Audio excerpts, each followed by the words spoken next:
اللہ فرماتے ہیں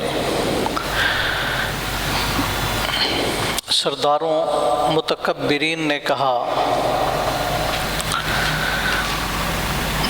حضرت شعیب علیہ السلام کی قوم کے متکبرین نے کہا کہ ہم تجھے اور تیرے ماننے والوں کو اپنی بستی سے ضرور نکال دیں گے، لَنُخْرِجَنَّكَ يَا شُعَيْبُ وَالَّذِينَ آمَنُوا مَعَكَ مِنْ قَرْيَتِنَا أَوْ لَتَعُودُنَّ فِي مِلَّتِنَا، یا پھر تم بھی ہمارے جیسے ہو جاؤ،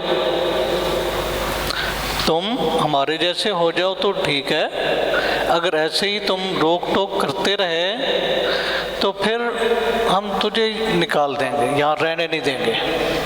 یہ سرداروں وڈیروں متکبرین نے، متکبروں وڈیروں نے کہا۔ اللہ اکبر، آج بھی ہم دیکھیں تو یہی ہے، وڈیرے متکبر اگر ان کے مزاج کے خلاف کوئی بات کرتا ہے تو وہ برداشت نہیں ہوتی، اس کو دھمکیاں ملتی ہیں، اس کے خلاف سازشیں ہوتی ہیں، اس کے خلاف تدبیریں ہوتی ہیں، اس کے خلاف بہت کچھ ہوتا ہے۔ ہاں، تیرا کیا ہے، تجھے تو اڑا دیں گے، لیکن اللہ ان کو ہی اڑا دیتے ہیں، اللہ ان کو ہی نہیں رہنے دیتے۔ اور یہ سابقہ اقوام کے ساتھ ہوتا چلا آیا ہے، اللہ اپنے لوگوں کی حفاظت کیا کرتے ہیں اور ان کے مد مقابل اللہ رب العالمین ان کو دنیا میں بھی رسوا کرتے ہیں اور آخرت میں بھی ان کے لیے رسوائی ہے۔ آگے اللہ رب العالمین نے تمام انسانیت سے خطاب کرتے ہوئے اور خاص طور پہ ان کو جن کو طرح طرح کے عذابوں سے جو دوچار ہوئے ہیں ان کو متنبہ کیا، وَلَوْ أَنَّ أَهْلَ الْقُرَىٰ آمَنُوا وَاتَّقَوْا لَفَتَحْنَا عَلَيْهِمْ بَرَكَاتٍ مِّنَ السَّمَاءِ وَالْأَرْضِ وَلَكِنْ كَذَّبُوا فَأَخَذْنَاهُمْ بِمَا كَانُوا يَكْسِبُونَ۔ اگر یہ بستیوں کے رہنے والے ایمان اور تقوی کی راہ اختیار کرتے تو ہم آسمان و زمین کی برکتوں کے دروازے ان کے لیے کھول دیتے، لیکن انہوں نے تقوی اور ایمان کی بجائے تکذیب کی راہ اختیار کی، نہ مانا، جھٹلایا انبیاء کی دعوت کو، تو ہم نے کیسے پکڑا؟ فَأَخَذْنَاهُمْ بِمَا كَانُوا يَكْسِبُونَ، ان کی کرتوتوں کی وجہ سے ہم نے ان کو پکڑا۔ تو ہمارے لیے بھی اگر ہم چاہتے ہیں اللہ کی رحمتوں اور برکتوں کا نزول ہو تو پھر ایمان اور تقوی، یہ دو چیزیں ہیں جو اللہ کی رحمتیں اور اللہ کی طرف سے برکتوں کا بندہ حقدار بن جاتا ہے جو ایمان اور تقوی کی زندگی اختیار کرتا ہے۔ اسی پارے میں آگے اگلی صورت میں بھی اللہ فرماتے ہیں، یا ایھا الذین آمنوا اتقوا اللہ، آمنوا ان تتقوا اللہ یجعل لکم فرقانا، اے ایمان والو اگر تم اللہ سے ڈرنے لگ جاؤ، تقوی اختیار کر لو، تو اللہ تمہیں حق اور باطل کے درمیان فرق کر دینے کی صلاحیت، قوت عطا فرما دیں گے۔ کوئی بول رہا ہوگا تم سمجھ جاؤ گے کہ سچ بول رہا ہے جھوٹ بول رہا ہے، یہ حق ہے یا باطل ہے، یہ سچ ہے یا جھوٹ ہے، یہ تمیز اللہ تمہیں عطا کریں گے۔ اور یہ تقوی کی وجہ سے یہ اتنا بڑا اللہ رب العالمین یہ بندے کو صلاحیت سے نوازتے ہیں کہ وہ حق اور باطل کے درمیان فرق کرنے کی صلاحیت سے مالا مال ہو جاتا ہے۔ اور پھر اللہ رب العالمین نے یہاں عہد الست بھی بیان کیا ہے، وَإِذَا أَخَذَ رَبُّكَ مِن بَنِي آدَمَ مِن ظُهُورِهِمْ ذُرِّيَّتَهُمْ وَأَشْهَدَهُمْ عَلَىٰ أَنفُسِهِمْ أَلَسْتُ بِرَبِّكُمْ قَالُوا بَلَىٰ شَهِدْنَا أَن تَقُولُوا يَوْمَ الْقِيَامَةِ إِن كُنَّا عَنْ هَٰذَا غَافِلِينَ۔ اللہ رب العالمین نے آدم علیہ السلام کی پشت سے اس کی پوری ذریت کو نکالا، قیامت تک پیدا ہونے والی ہر ایک روح کو اللہ رب العالمین نے اکٹھا کر لیا۔ وَإِذْ أَخَذَ رَبُّكَ مِن بَنِي آدَمَ مِن ظُهُورِهِمْ ذُرِّيَّتَهُمْ، آدم کی پوری اولاد کو اکٹھا کر اور پھر ان سے عہد الست لیا، اس کو عہد الست کہتے ہیں، سب کو اکٹھا کر کے أَلَسْتُ بِرَبِّكُمْ، کیا میں تمہارا رب نہیں ہوں؟ قالوا بلا، سب پکار اٹھے، شہیدنا، سب نے گواہی دی اور سب پکار اٹھے، کیوں نہیں تو ہمارا رب ہے۔ کیوں کہا؟ اس لیے کہ ایسا نہ ہو کہ تم بعد میں بھول جاؤ اور کہو ہمیں تو پتہ ہی نہیں تھا، ان كنا عن هذا غافلين، او تقولوا انما اشرك آباؤنا من قبل وكنا ذرية من بعد ما فتهلكنا بما فعل المبطلون، کہو گے نہیں ہمارے بڑے ایسے کرتے آئے تھے، ہم بھی ویسے کرتے چلے گئے، ہمیں تو پتہ ہی نہیں تھا۔ کوئی ایسا عذر اللہ کی بارگاہ میں پیش نہ کر سکے. ہر ایک سے اللہ نے یہ عہد الست لیا ہے اور ہر ایک روح نے اس بات کا اقرار کیا ہے کہ تو ہی ہمارا رب ہے. اور پھر اللہ رب العالمین نے بنی اسرائیل پہ آنے والے طرح طرح کے عذابوں کا تذکرہ کیا. فَأَرْسَلْنَا عَلَيْهِمُ الطُّوفَانَ وَالْجَرَادَ وَالْقُمَّلَ وَالضَّفَادِعَ وَالدَّمَ آيَاتٍ مُفَصَّلَاتٍ فَاسْتَكْبَرُوا وَكَانُوا قَوْمًا مُجْرِمِينَ وَلَمَّا وَقَعَ عَلَيْهِمُ الرِّجْزُ قَالُوا يَا مُوسَى ادْعُ لَنَا رَبَّكَ بِمَا عَهِدَ عِندَكَ لَئِن كَشَفْتَ عَنَّا الرِّجْزَ لَنُؤْمِنَنَّ لَكَ وَلَنُرْسِلَنَّ مَعَكَ بَنِي إِسْرَائِيلَ. بنی اسرائیل پہ طرح طرح کے عذاب، ان کی کرتوتیں بھی ایسی ہیں، ان کی خباثتیں بھی انتہا کی. تو اللہ رب العالمین کی طرف سے وقتاً فوقتاً اس طرح کے عذاب آتے رہے کہ ان کو اللہ جھنجھوڑتے رہے کہ شاید یہ سدھر جائیں، سنور جائیں. فَأَرْسَلْنَا عَلَيْهِمُ الطُّوفَانَ وَالْجَرَادَ وَالْقُمَّلَ وَالضَّفَادِعَ وَالدَّمَ، یعنی کبھی کوئی عذاب، کبھی کوئی عذاب، کبھی کوئی. طوفان کا عذاب آیا، پھر جراد، ٹڈی دل، یہ جو والدم، جب یہ عذاب آیا پھر موسیٰ کے پاس دعا کرنا، ہمارے لیے دعا کرو، اس عذاب سے اگر اللہ نے نجات دے دی نا پھر ہم پکے مومن ہو جائیں گے. موسیٰ دعا کرتے اور پھر ویسے کہ ویسے پھر انہی خباستوں میں. ہاں پھر ان پہ دم، خون کا عذاب، خون ہی خون، پانی میں بھی خون ہے، کھانے پینے کی چیزوں میں خون ہے، ہر جگہ پہ خون، ہر جگہ پہ خون. ہاں اب پھر موسیٰ کے پاس دعا کرو نا، اپنے رب سے دعا کر ہمیں نجات دے اللہ. ہاں تو اللہ رب العالمین نے فرمایا کہ جب بھی ان پہ عذاب آتا موسیٰ سے دعا کرواتے، جب عذاب ٹل جاتا پھر اپنی پرانی روش پہ چل نکلتے، انہوں نے بدلے نہیں.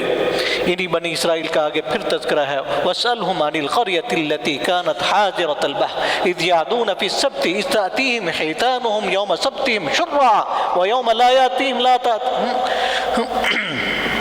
اللہ فرماتے ہیں ان سے پوچھو نا کہ وہ کیا تھا واقعہ اس بستی کا جو سمندر کے کنارے پہ رہنے والے تھے، جن کو ہفتے کے دن کے بارے میں آزمایا گیا کہ ہفتے کے دن مچھلیوں کا شکار کرنا ممنوع ہے، اور ہفتے کے دن مچھلیاں اچھل اچھل کے باہر آتی، اور جب ہفتے کا دن نہ ہوتا تو پھر عام روٹین میں مچھلیاں اتنی اچھل کے نہیں آتی تھی. اب یہ لالچی اور یہ حریص قوم، انہوں نے کیا کیا، ہیلا کیا کہ ہفتے کے دن اس سے تھوڑی تھوڑی نالیاں بنا کے مچھلیوں کو گھیر کے چھوٹے چھوٹے گڑھوں میں ان کو جو ہے قید کر لیتے اور اگلے دن پکڑ لیتے. ہیلا تھا، ہفتے کے دن شکار کرنا منع تھا تو رک جاتے، ایک دن کی ممانعت تھی لیکن انہوں نے ہیلا بازی کی. تو ان کے گروہ ہو گئے، ایک ان کو سمجھانے والا اور ایک کرنے والا، ایک سمجھانے والا نہ کرو، اور ایک خاموش تماشائی گونگے شیطان. ہاں وہ ان کو بھی کہا تم کیوں سمجھاتے ہو، لم تعظون قوما الا مهلكهم ومعذبهم عذابا شديدا. اللہ چاہے ان کو عذاب دے، چھوڑے، جو مرضی کرے، تم ایسے ان کے پیچھے پڑے ہو، کرنے دو. ہاں تم تو نہیں کر رہے، ہم تو نہیں کر رہے، ہمیں کیا. یہ آج کل بھی ہمارے کچھ بہت سارے لبرل جی جو جہاں لگا لگا رہنے دے، یہ شیطانی فارمولہ ہے کہ ہمیں کیا جی، ہمیں کیا نہیں. یہ اللہ کا حکم امر بالمعروف اور نہی عن المنکر کا فریضہ سر انجام دینا یہ اس امت کے ہر امتی کا فریضہ ہے. تو وہ یہ کہتے ہیں لِمَ تَعِدُونَ قَوْمًا اللَّهُ مُهْلِكُهُمْ وَمُعَذِّبُهُمْ عَذَابًا شَدِيدًا قَالُوا مَعْذِرَةً. وہ کہتے کہ ہم تو اللہ کے ہاں اپنا عذر پیش کرنے کے لیے کہ اللہ کے ہاں ہم یہ تو کہہ سکیں کہ ہم نے تو منع کیا تھا، ہم نے تو روکا تھا، اور یہ بھی لعلہم یتقون، شاید کہ بچ جائیں، پرہیزگار ہو جائیں، چھوڑ دیں. ہاں تو دو ہمارے مقصد ہیں، ایک تو اللہ کے ہاں اپنا عذر پیش کرنا کہ اللہ ہم نے اب حق ادا کیا تھا، اور دوسرا یہ کہ شاید یہ نصیحت پکڑ جائیں اور اس بدخصلت کو چھوڑ دیں، اللہ کی نافرمانی سے بعد آ جائیں. فلما عتوا عما نهوا عنه قلنا لهم كونوا قردة خاسئين. اور پھر اللہ رب العالمین کی طرف سے جب عذاب آیا، جب وہ باز نہ آئے تو اللہ کہتے ہیں ہم نے کہا قلنا لهم كونوا قردة.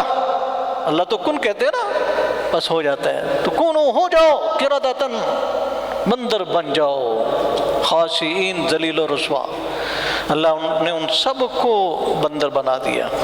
تو انجینا الذین ینہون عن السوء، ہم نے بچایا تو کن کو بچایا؟ جو منع کرتے تھے، خود بھی بچتے تھے اور منع کرتے تھے، وہ بچے، اور جو کرنے والے تھے، شکار کرنے والے بھی اور دوسرے بھی۔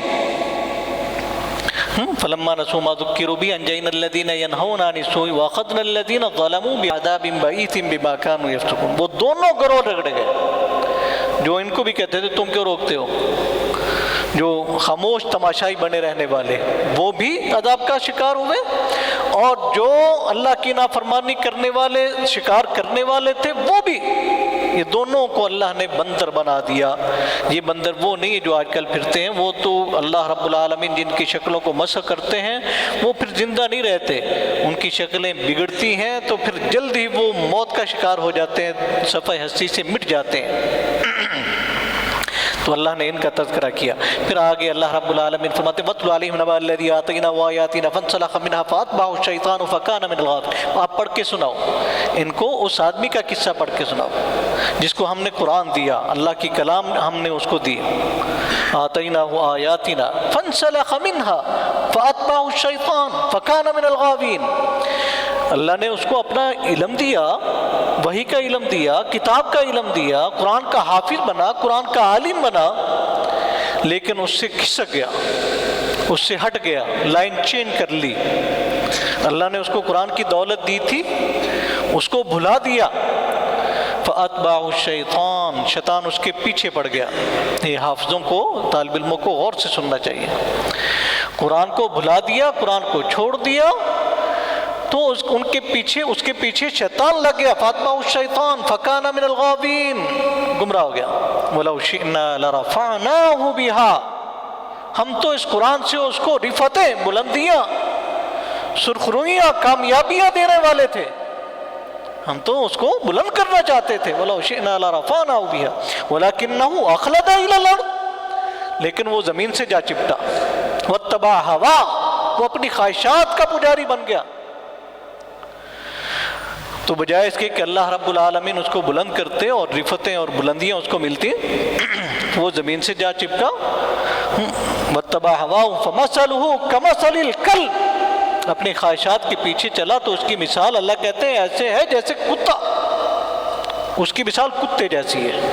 جس کو اللہ توحید دیں، سمجھ دیں، ہدایت دیں، قرآن کی سمجھ ہو، قرآن آتا ہو، قرآن کا ترجمہ جانتا ہو، قرآن یاد کیا ہو، عالم ہو، اور پھر اس سے ہٹ جائے، یہ اس کے لیے مثال ہے۔ فَمَثَلُهُ كَمَثَلِ الْكَلْبِ، کتے کی طرح اس کی مثال ہے۔ إِن تَحْمِلْ عَلَيْهِ أَلَّا تَتْرُكْهُ يَلْهَث، کہ اس کو کوئی مارے تب بھی اس کی زبان منہ سے نکلی ہوئی لٹک رہی ہے، ہانپ رہا ہے، اور یا اس کو چھوڑا جائے تب بھی وہ ہانپ رہا ہے، اس کی زبان لٹکی ہوئی ہے، ایسے کتے کی طرح ہے۔ سَاءَ مَثَلًا الْقَوْمُ الَّذِينَ كَذَّبُوا بِآيَاتِنَا، یہ کتنی ہی بری مثال ہے، یہ ان لوگوں کی مثال ہے جو اللہ کے کلام سے، اللہ کے کلام کو یوں پس پش ڈالتے ہیں، اللہ کے کلام کو یوں نظر انداز کرتے ہیں، ان کی مثال ہے۔ اللہ ہمیں ایسا نہ بنائے۔ اور پھر آخری رکوع میں سورۃ الاعراف ہے، اللہ فرماتے ہیں وَإِذَا قُرِئَ الْقُرْآنُ فَاسْتَمِعُوا لَهُ وَأَنصِتُوا لَعَلَّكُمْ تُرْحَمُونَ، جب قرآن پڑھا جا رہا ہو توجہ سے سنا کرو، کان لگا کے سنا کرو، اور خاموش رہا کرو تاکہ تم پہ رحم کیا جائے۔ اس کے آغاز میں پیچھے تھا کہ مشرکین وہ کہا کرتے تھے جب قرآن پڑھا جا رہا ہو نا، وَالْغَوْا فِيهِ لَعَلَّكُمْ تَغْلِبُونَ، سنو نہیں، لا تسمعوا لهذا القرآن، قرآن کو سنو نا، کان نہ لگانا، سننا نہیں۔ بلکہ کوئی اجنبی مکہ میں آتا تو مشرکین مکہ ان کو بھی کہتے ہو یہاں جادوگر رہتے ہیں، اپنے کانوں کو بند کر لو، روئی ٹھونس لو، کہیں اس کی بات تمہارے کانوں میں نہ پڑ جائے، اس کا جادو تم پہ اثر کر جائے گا۔ تو یوں قرآن سے دور کرنے کے لیے ایک دوسرے کو کہا کرتے لا تسمعوا لهذا القرآن والغوا فيه، قرآن نہ سننا، اور جب پڑھا جا رہا ہو تم شور کرنا، تالیاں بجانا، تاکہ کوئی اور بھی نہ سن سکے۔ یہ مشرکین مکہ کا کردار تھا. اور اللہ کیا کہتے ہیں؟ تم ایسا نہ کرو، تم قرآن کا ادب کرو، قرآن کو توجہ سے سنو، کان لگا کے سنو، خاموش رہو تاکہ تم پہ رحم کیا جائے. اس کا نماز کے ساتھ کوئی تعلق نہیں ہے، سورۃ الفاتحہ کے ساتھ اس کا کوئی تعلق نہیں ہے. ہمارے بعض ساتھی اس کو جوڑتے ہیں، چلو اس کو جوڑ لیتے ہیں، جاری نمازوں میں تو جوڑ لیں گے کہ سورۃ فاتحہ پڑھی جا رہی ہو تو پیچھے نہ پڑھو، تو سبحانک اللہم کیوں پڑھتے ہو؟ ہاں، اللہ اکبر کیوں کہتے ہو؟ پھر کچھ بھی نہیں پڑھنا چاہیے نا. پھر یہ بھی کہ جب ان سے کہا جاتا ہے بھی جہری نمازوں میں تو پڑھ لو نا، سیدھی نمازوں میں زور میں اثر میں پیچھے امام کے پھر تو پڑھ لینی چاہیے نا. پھر کوئی اور دلیلیں لیتے ہیں، تو اس کا مطلب یہ دلیل ہے ہی نہیں، یہ آیت مبارکہ اس موقع کی ہے ہی نہیں. آگے سورۃ الانفال ہے، یہ جہاد اور قتال کی صورت ہے. اللہ رب العالمین نے بدر والوں کا، ان کے اس وقت کی منظر کشی کی ہے. اذ یغشیکم النعاس امنة منه وینزل علیکم من السماء ماء لیطہرکم به ویذہب عنکم رجز الشیطان ولیربط علی قلوبکم ویثبت به الاقدام. وقت تو یاد کرو جب تم پہ اونگ چھا رہی تھی، تمہیں نیند آ رہی تھی اور تم پہ بارش برس رہی تھی تاکہ تمہیں پاک کرتے اور تاکہ تمہارے قدموں کو ثابت قدم کر دے. اللہ اکبر. تو بدر میں یہ منظر کہ اللہ رب العالمین نے حالت جنگ میں، جنگ ہو رہی ہے، آپس پہ لڑ رہے ہیں، اللہ نے اونگ طاری کر دی، سو گئے. اللہ اکبر. یہ نیند بہت بڑی اللہ کی نعمت ہے. اس سے کیا کہ وہ پرانا غم، دکھ، تکلیف، دشمن کا روب وہ جاتا رہا، اور پھر وہ تھکاوٹ، وہ الجھنیں وہ ختم ہوگی، فریش ہو گئے. تھوڑی سی اونگ آئی، معمولی سی اونگ، اور اس اونگ نے ان کو تر و تازہ کر دیا، فریش ہو گئے، نئے سرے سے، نئے جذبے سے، جوان جذبوں سے وہ لڑنے لگ گئے. اور پھر بارش برسا کے وہاں کے موسم کو سازگار بنا دیا. ان کے لیے ایسی زمین ہوگی کہ پاؤں ان کے جبنے لگ گئے، اور کافروں کے لیے ایسی زمین بن گئی کہ ان کے پاؤں پھسلنے لگے. اور پھر یہی نہیں، اللہ نے آسمانوں سے فرشتوں کی فوج بھیجی. یہ کتنی اللہ رب العالمین نے رحمتیں اور نصرتیں دکھائیں. فرشتوں کا آنا، بارش کا برسنا، نیند کا آنا، حالت جنگ میں اونگ کا آنا، اور پھر پاؤں کا جم جانا اور کفار کے پاؤں کو پھسلا دینا. اللہ رب العالمین نے کیسا تمہارے لیے منظر کیا. وَاذْكُرُوا إِذْ أَنْتُمْ قَلِيلٌ مُسْتَضْعَفُونَ فِي الْأَرْضِ تَخَافُونَ أَنْ يَتَخَطَّفَكُمُ النَّاسُ فَآوَاكُمْ وَأَيَّدَكُمْ بِنَصْرِهِ وَرَزَقَكُمْ مِنَ الطَّيِّبَاتِ لَعَلَّكُمْ تَشْكُرُونَ. یاد تو کرو جب تم بہت ہی کم تھے، ڈرتے تھے تم اچک لیے جاؤ گے، دشمن تمہیں کھا جائیں گے، اچک لیں گے، ایسی حالت ہے. اب 313 نہتے ہیں، کچھ بھی نہیں ہے. اب ان کا ان کے مقابلے میں کیا ہے؟ کوئی مقابلہ بنتا ہی نہیں. 1000 کا لشکر، جنگجوؤں کا لشکر، جدید ترین اسلحہ سے لیس، اور ان کے پاس کچھ بھی نہیں، جنگ کا ارادہ بھی نہیں تھا. یاد تو کرو. وَاذْكُرُوا إِذْ أَنْتُمْ قَلِيلٌ مُسْتَضْعَفُونَ فِي الْأَرْضِ. زمین میں بہت ہی کمزور سمجھے جاتے تھے. اس سے پہلے مشرکین مکہ کے ظلم و ستم سہنے والے مہاجرین، ہجرت سے پہلے ان کی بھی کیا حالت تھی؟ مستضعفون فی الارض، زمین میں بہت ہی کمزور. تخافون ان یتخطفکم الناس، لوگ تمہیں اچک کھائیں گے، یوں ڈرتے تھے تم. فآواکم وأیدکم بنصرہ، یہ اللہ نے تمہیں ٹھکانہ دیا اور اپنی خاص نصرت سے تمہیں مضبوط کیا، تمہیں قوت دی. ورزقکم من الطیبات، کچھ نہیں تھا تمہارے پاس، پکیزہ رزق مال غنیمت کے طور پہ اللہ نے تمہیں وہ بھی دے دی. لعلکم تشکرون، تاکہ تم شکر گزار بن جاؤ. اللہ ہمیں بھی شکر گزار بنائے. اللہ ہمیں قرآن پڑھنے، سمجھنے، اس پہ عمل کرنے اور اس کو آگے پھیلانے کی توفیق دے. وآخر دعوانا ان الحمدللہ رب العالمین. ألست بربكم قالوا بلى شهدنا أن تقولوا يوم القيامة إنا كنا عن هذا غافلين أو تقولوا إنما أشرك آباؤنا من قبل وكنا ذرية من بعدهم أفتهلكنا بما فعل المبتلون وكذلك نفصل الآيات ولعلهم يرجعون واتل عليهم نبأ الذي آتيناه آياتنا فانسلخ منها فأتبعه الشيطان فكان من الغاوين ولو شئنا لرفعناه بها ولكنه أخلد إلى الأرض